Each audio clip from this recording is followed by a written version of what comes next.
صل وسلم دائما أبدا على حبيبك خير الخلق كلهم. السلام عليكم ورحمة الله وبركاته. وعليكم السلام ورحمة الله وبركاته. الحمد لله نحمده ونستعينه ونستغفره ونؤمن به ونتوكل عليه. نعوذ بالله من شرور أنفسنا ومن سيئات أعمالنا. من يهدي الله فلا مضل له ومن يضلله فلا هادي له. ونشهد أن لا إله إلا الله وحده لا شريك له. ونشهد أن سيدنا ومولانا محمدا عبده ورسوله. سبحانك لا علم لنا إلا ما علمتنا إنك أنت العليم الحكيم. أشهد أن لا إله إلا الله وأستغفر الله وأسألك الجنة وأعوذ بك من النار. اللهم صل على سيدنا محمد وعلى آل سيدنا محمد وبارك وسلم عليه. அளவற்ற அருளாளன் நிகழற்ற அன்புடையவன் எல்லாம் வல்ல அல்லாஹுவின் திருப்பெயரால் துவக்கம். அல்லாஹுவை பயந்து நடந்து கொள்ளும்படி வாழ்வின் எல்லா நிலைகளிலும் தக்வாவுடைய வாழ்க்கையை மேற்கொள்ளும்படி முதலாக எனக்கும் உங்களுக்கும் உபதேசம் செய்து கொள்கிறேன். அல்லாஹ் நம்மை எல்லாம் முத்தகீன்களாக ஆக்கி அருள் புரிவானாக. ஆமீன். புனிதமிக்க ரமலானுடைய மாதம், அதனுடைய முதல் ஜும்ஆ, ரஹ்மத்தினுடைய பத்திலே நாம் இருக்கின்றோம். அல்லாஹ் அவனது விசாலமான ரஹ்மத்தில் நமக்கும் மிகப்பெரிய பங்கை வழங்கி அருள் புரிவானாக. மனிதன் அவனிடத்திலே 3 கூறுகள் இருக்கிறது. அவனிடத்திலே 3 அம்சங்கள் இருக்கிறது. ஒன்று உடல், இன்னொன்று உள்ளம், மூன்றாவது உயிர். உடலை பொறுத்த வரைக்கும் அது அல்வி, இந்த பூமியை சார்ந்தது. அது மாத்தி மூலப்பொருளால் உருவாக்கப்பட்டது. ரூஹ் என்பது, உயிர் என்பது அது சமாயி, அது விண்வெளியை சார்ந்தது, வானத்தை சார்ந்தது. அது முஜர்ரதன் அனில் மாத்தா, மூலப்பொருளால் உருவாக்கப்படாது. மனித உடல் என்பது பஞ்சபூதங்களால் உருவாக்கப்பட்டது. மெட்டீரியல் அதனுடைய மூலப்பொருளாக இருக்கிறது. ஆனால் உயிரை பொறுத்த வரைக்கும், ரூஹை பொறுத்த வரைக்கும் இது மாதிரியான மூலப்பொருளால், மெட்டீரியலால் உருவான ஒரு விஷயம் ஒன்றல்ல. எனவேதான் அல்லாஹ் குர்ஆன் ஷரீஃபில் யஸ்அலூனக அனிர் ரூஹி குலிர் ரூஹ் மின் அம்ரில்லாஹ் மின் அம்ரி ரப்பி, இல்லையா? ரூஹை பற்றி நபி அவர்களிடத்தில் கேட்கிறார்கள். அது என்னுடைய அம்ரை சார்ந்தது என்று அல்லாஹ் சொல்கிறார். 2 இருக்கிறது, ஒன்று ஹல்த், இன்னொன்று அம்ரு. ஹல்த் என்று சொன்னால் படைக்குதல், அதாவது மூலப்பொருளினால், மெட்டீரியலால் உருவாக்கப்பட்ட, சிருஷ்டிக்கப்பட்ட ஒன்றுக்கு ஹல்த் என்று சொல்வார். அம்ரு என்று சொன்னால் அல்லாஹ்வுடைய கட்டளையினால் உருவானது. அந்த கட்டளையினால் உருவானதை தவிர அது மூலப்பொருளால், மெட்டீரியலால் அது உருவாக்கப்பட்டது அல்ல. இந்த அடிப்படையில் 2 உலகம் இருக்கிறது. ஒன்று ஆலமுல் ஹல்க், இன்னொன்று ஆலமுல் அம்ர். நேச்சுரல் உலகம் என்று ஒன்று இருக்கிறது. அது ஆலமுல் கல்ப். மூலப்பொருளினால் உருவாக்கப்பட்டது, பஞ்சபூதங்களினால் உருவாக்கப்பட்ட படைப்புகளை கொண்டது ஆலமுல் கல்ப். ஆலமுல் அம்ரு என்று சொன்னால் அவுட் ஆஃப் தி நேச்சுரல். அது மாற்றி அல்ல, முஜர்ரதுன் அனில் மாத்தா, மூலப்பொருளினால் உருவாக்கப்பட்டது அல்ல. ரூஹ் என்பது அல்லாஹ்வுடைய ஆலமுல் அம்ரை சார்ந்தது. அல்லாஹ் குன் என்று சொன்னான், பயக்கூன், அது ஆகிவிடுகிறது. இப்படி சில சிருஷ்டிகள் இருக்கிறது, அதுல மூலப்பொருள் இருக்காது. இந்த பிரபஞ்சத்துல நம்மை போன்றவர்கள் ஆலமுல் கல்பை சார்ந்தவர்கள், பஞ்சபூதங்களால் உருவாக்கப்பட்டவை. இந்த ரெண்டுக்கும் இடையில இருக்கிறது உள்ளம். ஒண்ணு உடல், இன்னொன்னு உயிர். இந்த ரெண்டுக்கும் இடையில இருக்கிறது என்னது? உள்ளம். உள்ளத்திற்கு இரண்டு பக்கம் இருக்கிறது. அதன் ஒரு பக்கம் அது ஜசதோடு, உடலோடு சேர்ந்தது, ஆலமுல் கல்போடு சேர்ந்தது. அதனுடைய மறுபக்கம் ரூஹோடு சேர்ந்தது. அதன் ஒரு பார்வை இதன் பக்கம், அதன் மறுபார்வை அதன் பக்கம்.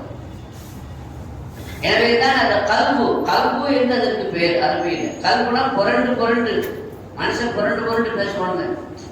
அவனுடைய உள்ளத்துல எண்ணங்கள் ஒரு சமயம் அப்படி இருக்கும், ஒரு சமயம் இப்படி இருக்கும். ஒரு சமயம் அப்படி பேசுவான், ஒரு சமயம் இப்படி புரண்டு பேசுவான். சொல்லிட்டு அந்த பல்ட்டிலாம் அனுப்பாங்க. அதுக்கு காரணம் அவருடைய கல்பு புரண்டு புரண்டு அது பேசும். இப்ப இந்த கல்பு இருக்குத, உள்ளம் இருக்குத, அது இந்த பக்கமும் அந்த பக்கமும், அதாவது உடலின் பக்கமும் உயிரின் பக்கமும், ஆலமுல் கல்பின் பக்கமும் ஆலமுல் அம்ரின் பக்கமும், இந்த பக்கமும் அது புரளும், அந்த பக்கமும் புரளும்.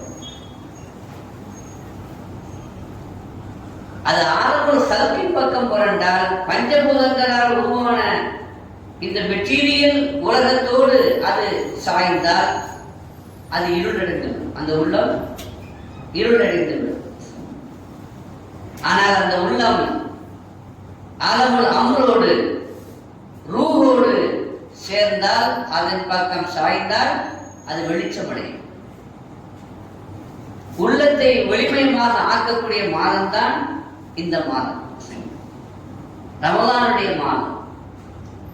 நோன்பை பற்றி அல்லாஹ் சொல்லும் பொழுது லஅல்லக்கும் தத்தகூன் என்று சொல்கிறான். குத்திப அலைக்குமுஸ் ஸியாமு கமா குத்திப அலல்லதீன மின் கப்லிக்கும் லஅல்லக்கும் தத்தகூன்.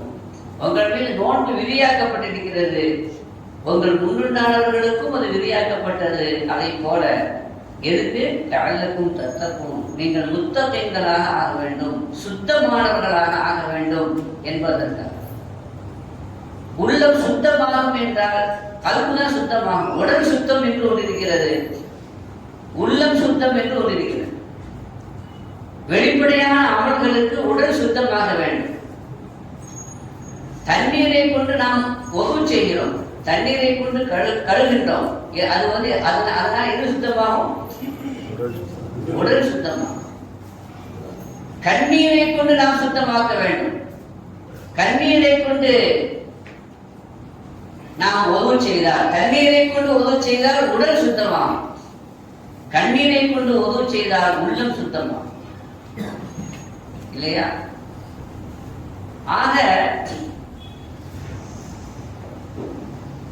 உள்ளத்தை சுத்தமாக்குவதற்குண்டான வழி, அது ரூஹோடு அதை இணைக்கக்கூடிய ஒரு மார்க்கம் என்ன செய்ய வேண்டும் என்றால், இது மாதிரியான மாதங்களை அல்ல அதற்காகத்தான் கொடுத்திருக்கிறான். நோன்பு, நோன்பு என்பது சாப்பிடாம இருக்கிறோம். நோன்புங்கிறது தண்ணீர் குடிக்காம இருக்கிறோம். நோன்பு அப்படிங்கிறது உடல் இச்சைகளை நாம் அடக்கி நாம் அதன் பக்கம் செல்லாமல் இருக்கிறோம், இல்லையா? இதுதான் நோன்புடைய விதி. இந்த நோன்பின் மூலமாக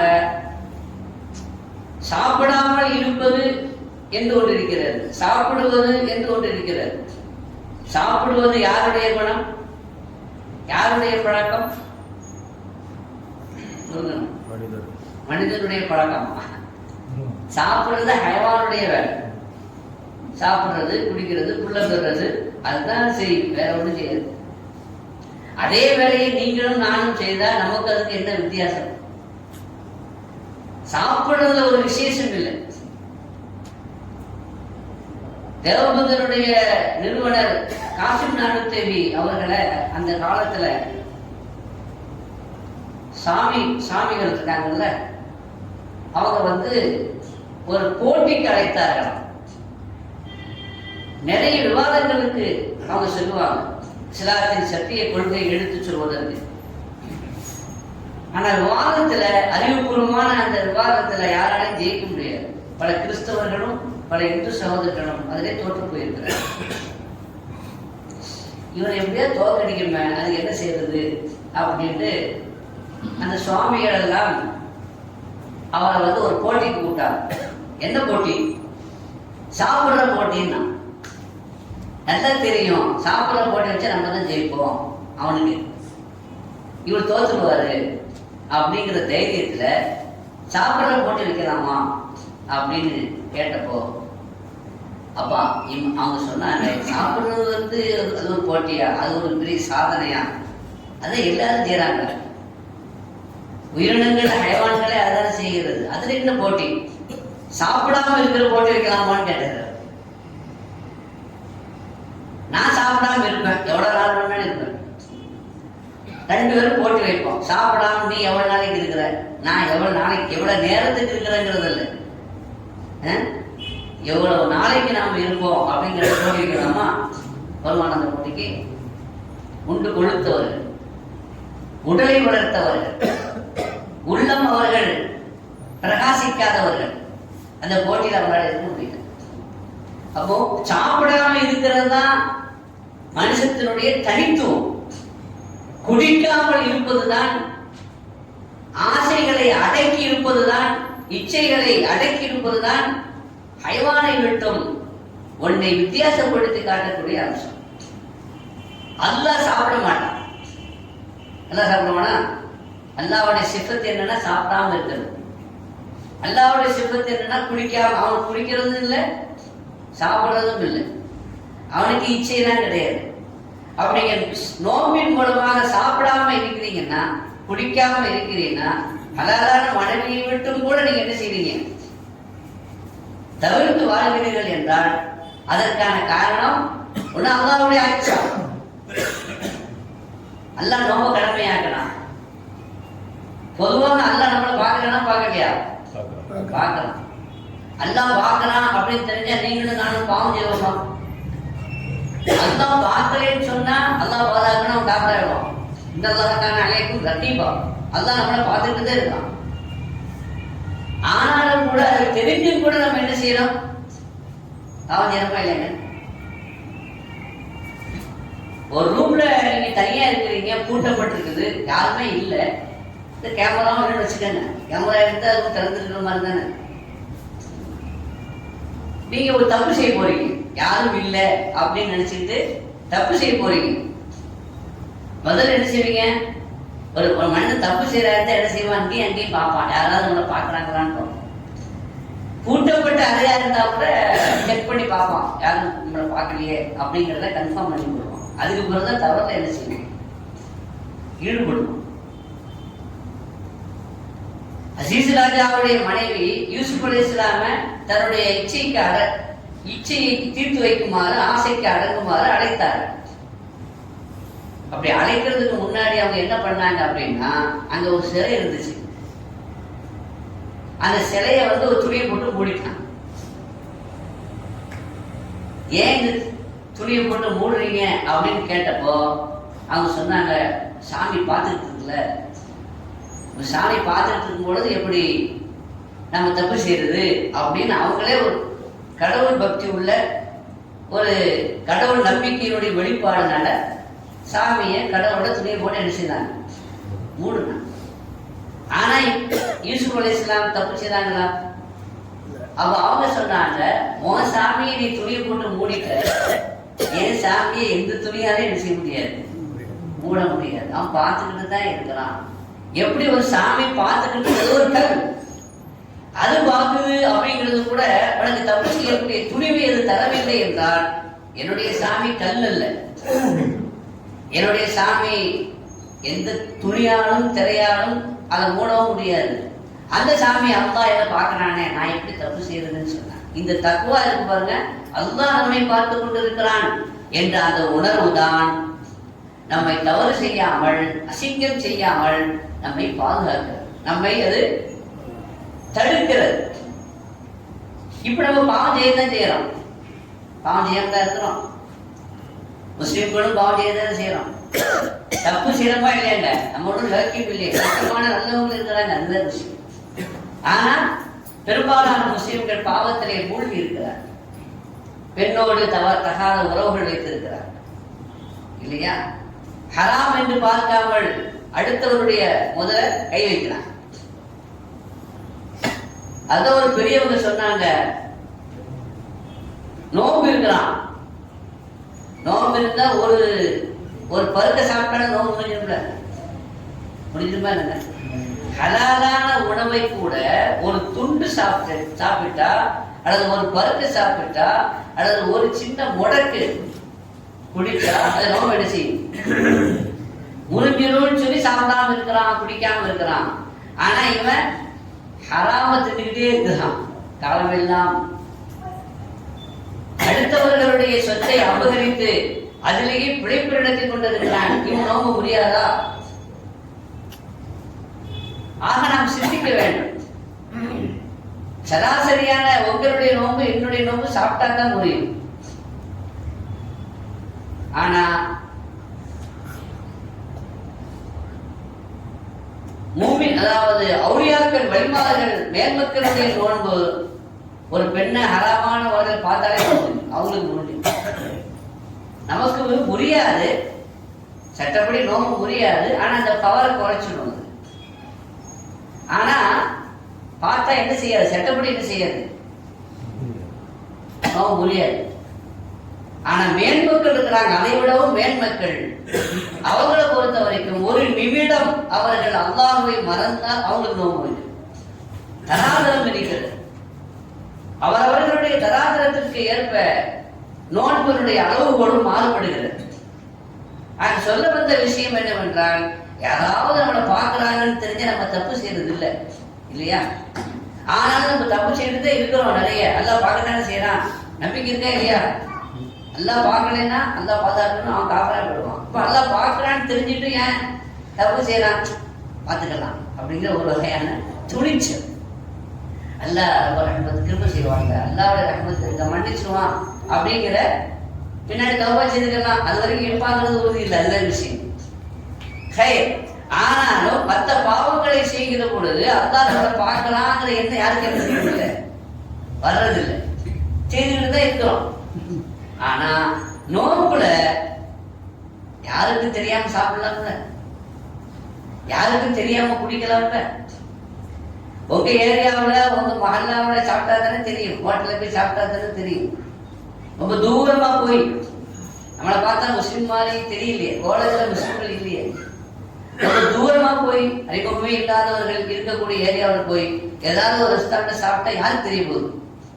நம்மளை பார்த்தா முஸ்லிமா தெரியாது, தோற்றத்தை வைத்து பார்த்தா சாப்பிடலாம் தானே, சாப்பிடுறது இல்லை இல்லையா? ஏன் உங்க வீட்டுக்குள்ளேயே தனியா இருக்கிறீங்கன்னு வச்சுக்குவோம், தனி ரூம், ஏசி ரூம், யாரும் இல்லை, பூட்டப்பட்டிருக்குது, அங்க ஃப்ரிட்ஜ் இருக்குது, தாகமா இருக்குது, ஏதாவது ஜூஸ் எடுத்து சாப்பிடலாம்ல, யாருமே இல்லை, அங்க சாப்பிட்றோமா? ஏன் சாப்பிட்றது இல்லை? யாருமே இல்லாவிட்டாலும், யாருமே பார்க்காவிட்டாலும் வந்தா நம்ம என்ன செய்யலாம், பார்க்கிறான் என்ற அந்த ஈமானியத்தான அந்த உணர்வு, அச்ச உணர்வு தான் நம்மளை சாப்பிடாமல் தடுக்கிறது, குடிக்காமல் தடுக்கிறது இல்லையா? அப்படின்னா இந்த நோன்பு என்பது நம்முடைய உள்ளத்தை ரூஹின் பக்கம் அது சேர்த்து விடுகிறது, அல்லாஹ்வின் பக்கம் அதை இணைத்து விடுகிறது. அதனாலதான் இந்த இந்த நோன்புக்கு மிகப்பெரிய சக்தியும் பவரும் இருக்கிறது. எனவேதான் அல்லாஹ் சொன்னான், குல்லு அமலி பனி ஆதம், ஆதமுடைய எல்லா மனிதர்களுடைய, ஆதமுடைய மக்கள் செய்யக்கூடிய எல்லா அமலும் இல்லையா, அதற்கு கூடியிருக்கிறது. ஆனால் அந்த அமலுக்குண்டான கூலி நோன்பு தவறேன்னு சொன்னாங்க. அல்லாஹ் சொன்னான், அந்த நோன்பு அஸ்ஸௌமுலி, அது எனக்குரியது, ஆனா அஜிசி பிஹி, நான் தான் அதற்கு கூலி கொடுப்பேன் என்று அல்லாஹ் சொன்னான். எல்லாமும் அல்லாஹ் தானே செய்யறோம், தொழுகையும் அல்லாஹ்வுக்கு தானே செய்யறோம், ஹஜ்ஜும் அல்லாஹ்வுக்கு தானே செய்யறோம். ஆனா நோன்பு மட்டும் எனக்குரியது என்று ஏன் சொன்னான்? தொழுகையில முகஸ்துதி வருவதற்கு வாய்ப்பு இருக்கிறது, ஹஜ்ஜிலையும் முகஸ்துதி. ஆஜியார் நிறைய ஹஜ்ஜு பண்ணியிருக்காங்க, பத்திரிகையில ஆஜின் போடாட்ட சண்டையே வருது, எப்படி என்ன ஆஜின் போடாம இருக்கலான்னு. அதே முகஸ்துதி வந்துடுது, இஹ்லாஸ் அங்கே குறைவுபடுது. ஆனா நோம்புல எந்த முகஸ்துதியும் இல்லை. அதனாலதான் அல்லாஹ் சொன்னா அஸ்ஸௌமுலி, அது எனக்குரியது, ஆனா அஜிசி பிஹி, நான் தான் அதற்கு என்ன செய்வேன், கூலி கொடுப்பேன். நான் தான் கூலி கொடுப்பேன்னு சொன்னா அப்ப என்ன கூலி கொடுக்க போறான்னு தெரியல. அல்லாவே கூலி கொடுக்குறான்னா, அளவிட முடியாத கூலி, அளவு. அந்த மகத்தான இந்த நோன்பின் மூலமாக இந்த மாதம் மனிதனுடைய உள்ளத்தை எங்கே சேர்த்து விடுகிறது? ரூஹின் பக்கம் சேர்த்து விடுகிறது, அல்லாஹ்வின் பக்கம் இணைத்து விடுகிறது. எனவே இந்த பஞ்சபூதத்தினுடைய அந்த இருட்டான அந்த அம்சம், கல்வை இருளடை செய்யக்கூடிய, உள்ளத்தை இருட்டாக்கக்கூடிய அந்த அம்சத்தை விட்டும் உள்ளத்தை ஒளிமயமானதாக ஆக்கக்கூடிய அல்லாஹ்வின் பக்கம், ரூஹின் பக்கம் அது சேர்த்து விடுகிறது. திக்ர், அல்லாஹ்வை நாம் திக்ர் செய்கிறோம். அல்லாஹ் திக்ர் செய்யறதுங்கிறது ரெண்டு இருக்குது. அல்லாஹ்வுடைய நினைப்பு நமக்கு இருக்குது, இன்னொன்று அல்லாஹ் அல்லாஹ் என்று சொல்வது இருக்கிறது. ரெண்டுக்கும் குணம் இருக்கிறது. அல்லாஹ்வுடைய நினைப்பு இருக்கவன் தப்பு செய்ய மாட்டான், தப்பு செய்யறவன் அல்லாஹ் மறந்து செய்கிறான். அப்ப அதற்கு பாவத்தை மட்டும் தடுக்கக்கூடிய ஒரு பவர் இருக்கிறது, அல்லாஹ் என்ற அந்த நினைவு, அந்த திக்ர். இன்னும் சொல்ல போனா அல்லாஹ் என்று சொன்னால் கல்விலை அது தரித்தால் உள்ளத்திற்கு ஒரு அமைதி கிடைக்கிறது. அதே நேரத்தில் எதிரிகளுக்கு ஒரு அச்சத்தை அது தருகிறது. அல்லாஹ் என்று சொன்னால் எதிரிகளுக்கு அச்சத்தை கொடுக்கிறது. சமீபத்தில் நடந்த ஒரு பெங்களூர் நடந்த சம்பவம் தான் கர்நாடகாவில். முஸ்கான் சங்கிகள் எல்லாம் ஒன்று கூடி புர்கா போட்டு வந்தாங்க. அந்த அம்மா காலேஜில் படிக்கிற பொண்ணு, சங்கிகள் எல்லாம் ஒன்று சேர்ந்துட்டான். ஒன்று சேர்ந்து ஏதாவது நடக்கலாம், ஏதாவது ஆபத்துகளை விளைவிக்கலாம் என்று அவங்க என்ன செய்தாங்க? அந்த பெண்ணை பார்த்த உடனே ஜெய் ஸ்ரீராம் சொன்னாங்கன்னு நினைக்கிறேன். எல்லாரும் சேர்ந்து கோஷமா போடுறான். அதுவும் சங்கிகள்னா மனிதாபிமானம் மற்றவர்கள், மனிதர்களே இல்லாதவர்கள், எதுவும் செய்வாங்க. அந்த நேரத்தில் தன்னந்தனியாக ஒரு பெண், முஸ்கான்கிற பெண், அல்லாஹ் அவளுக்கு ரஹ்மத் செய்வானா, தன்னுடைய வாகனத்தை நிறுத்திவிட்டு வருகிற பொழுது சத்தமா சொல்றாங்க ஜெய் ஸ்ரீராம், ஜெய் ஸ்ரீராம். அவங்க என்ன சொன்னாங்க? அல்லாஹ் அக்பர், அல்லாஹ் அக்பர் சொன்னாங்க. எல்லாருடைய சப்த நாடியும் அடங்கி விட்டது. அவனுடைய கல்வில ஏதோ ஒரு வகையான அச்சத்தை அல்லாஹ் ஏற்படுத்தி விட்டான். அந்த அச்சத்தை ஏற்படுத்தக்கூடிய சக்தி எதற்கு இருக்கிறது? அல்லாஹ் என்ற அந்த உச்சாரணத்திற்கு இருக்கிறது. அல்லாஹ் பவர்ஃபுல் ஒரு மந்திரம் இல்லை, சாதாரணமான ஒரு மந்திரம் அல்ல. உலகத்தில் எந்த மூலைக்கு போனாலும் எல்லா முஸ்லிம்களும் சொல்லக்கூடியது அதுதான், அல்லாஹ். நீங்க மராட்டியத்துக்கு போனீங்கன்னா, மகாராஷ்டிராவுக்கு போனீங்கன்னா, உங்க ரப்பு யாரு, உங்க கடவுள் யாருன்னு கேட்டா அவன் என்ன சொல்லுவான்? இந்துக்கள். அது முஸ்லிம்கள் அல்ல, இந்துக்கள் இடத்துல, மராட்டியத்துல, மகாராஷ்டிரத்துல உங்க இறைவன் யாரு, உங்க கடவுள் யாரு அப்படின்னு கேட்டா அவன் என்ன சொல்லுவான்? அவன் சொல்லக்கூடிய பதில், டெல்லிக்கு போனீங்கன்னா அந்த இந்து சகோதரத்தை கேட்டீங்கன்னா உங்க ரப்பு யாரு, இறைவன் யாருன்னு கேட்டா ராம் அப்படின்னு சொல்றான். பீகார்ல போய் உங்க இறைவன் யாரு அப்படின்னு கேட்டா சங்கர் அப்படிங்கிறான். குஜராத்ல போய் உங்க ரப்பு யாரு, உங்க இறைவன் யாரு அப்படின்னு கேட்டா கிருஷ்ணன் அப்படிங்கிறான், இல்லையா? மகாராஷ்டிரத்துல போய் உங்க ரப்பு யாரு, இறைவன் யாருன்னு கேட்டா கணேஷ் அப்படிங்கிறான். நம்ம சவுத்துல உங்க இறைவன் யாருன்னு கேட்டா முருகன் அப்படின்னு சொல்றான். அறுபடை வீடு கொண்ட திருமுருகாங்கிறான். ஒவ்வொரு இடத்திலையும் கடவுள் நம்பிக்கை உள்ளவர்களே இந்து சகோதரர்கள் ஒவ்வொரு மாநிலத்துக்கும் ஒரு பேர் வச்சிருக்காங்க. ஆனா முஸ்லிம்கள் அவர்கள் எந்த நாட்டிலே இருந்தாலும், எந்த ஊரிலே இருந்தாலும், இல்லையா, அவங்கள்ட்ட போய் உங்க இறைவன் யாருன்னு கேட்டா அல்லான்னு தான் சொல்லுவாங்க.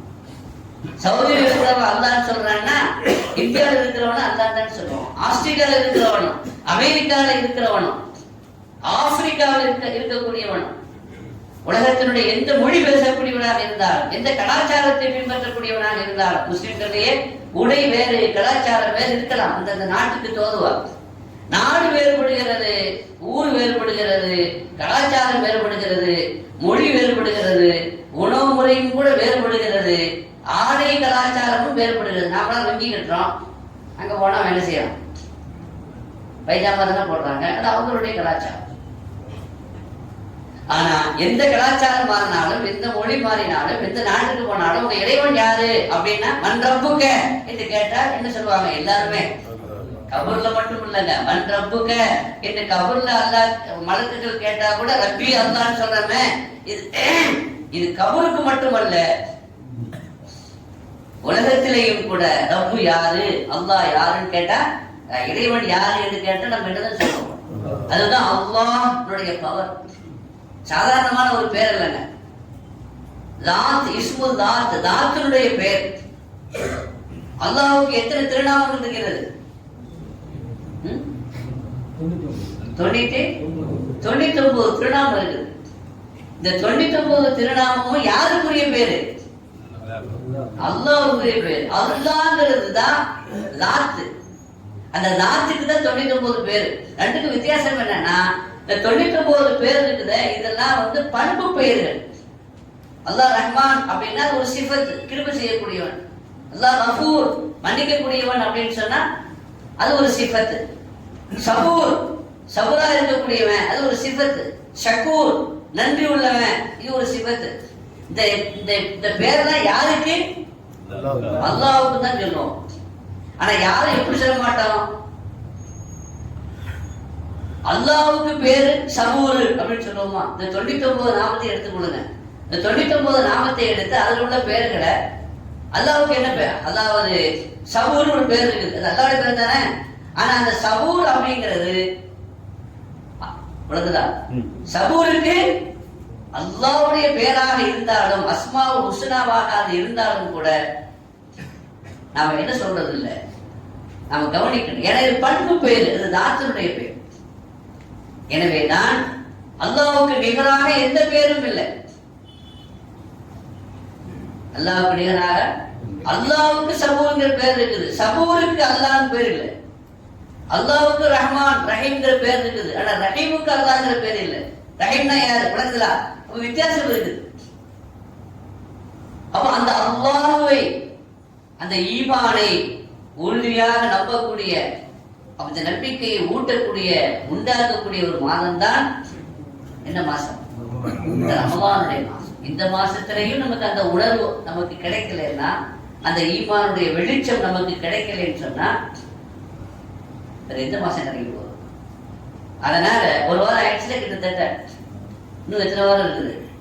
3 வாரம். ரமலானுடைய ஆரம்பத்தில் கொஞ்சம் கூட்டம் அதிகமா இருக்கு, போக தேயுது. எதுக்கு தேயுதுன்னு தெரியல. ரமலானுடைய ஒவ்வொரு நாளும் மறுநாள மாசம் தானே, தேயக்கூடாதுல்ல. முதல் நாள் மட்டும் தேயணுமா? முதல் நாள் மட்டும். அப்புறம் தேஞ்சு கடைசியில் அந்த கூட்டம், போன கூட்டம்லாம் எப்போ வருது? 27 தான் வருது. அது பிறகு காணாம போயிடும். அப்புறம் பெருநாளைக்கு தான் வருது. இப்படி இருக்கக்கூடாது. அல்ல நம்மளை பாதுகாக்க வேண்டும். எல்லா நாளும் அல்லாஹ், எல்லா நாளும் பள்ளிவாசல்கள் நாம் அலங்கரிக்கணும். பள்ளிவாசல் அலங்கரிக்கப்படும், சொர்க்கம் அலங்கரிக்கப்படுகிறது. உங்களுடைய சொர்க்கம், என்னுடைய சொர்க்கம் அலங்கரிக்கப்பட வேண்டும் என்றால், இந்த ரமலானில் அலங்கரிக்கப்பட வேண்டும் என்றால் டெய்லி பள்ளிவாசல் வரும். எல்லா தொழுகைக்கும் நீங்க என்ன செய்யணும்? எனவே இந்த மாதத்துக்கு ஒரு தனிச்சிறப்பு இருக்குது. மற்ற எல்லா மாதத்தையும் அரபிகள் வைத்தார்கள். அரபு இலக்கியத்தில் அந்த மாதங்களுக்கு பேர் இருக்கிறது. ஆனா இந்த மாதத்துக்கு அல்லாஹ் பேர் வச்சான், ரமலான்.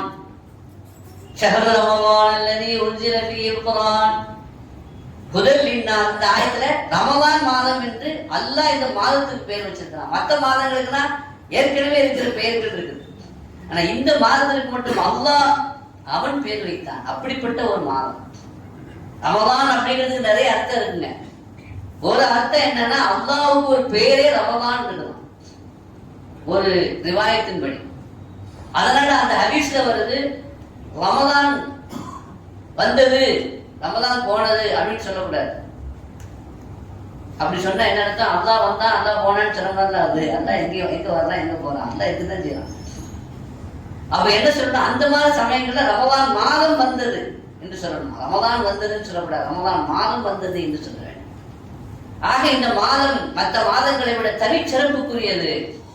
அல்லாஹ் எப்படி தனிச்சிறப்புக்குரியவனோ வித்தியாசமானவனோ, ஒரு விஷயம், ஒரு வித்தியாசத்தை நீங்க பாருங்க. அல்லாஹ்வுடைய கண்ணியத்தை பாருங்க.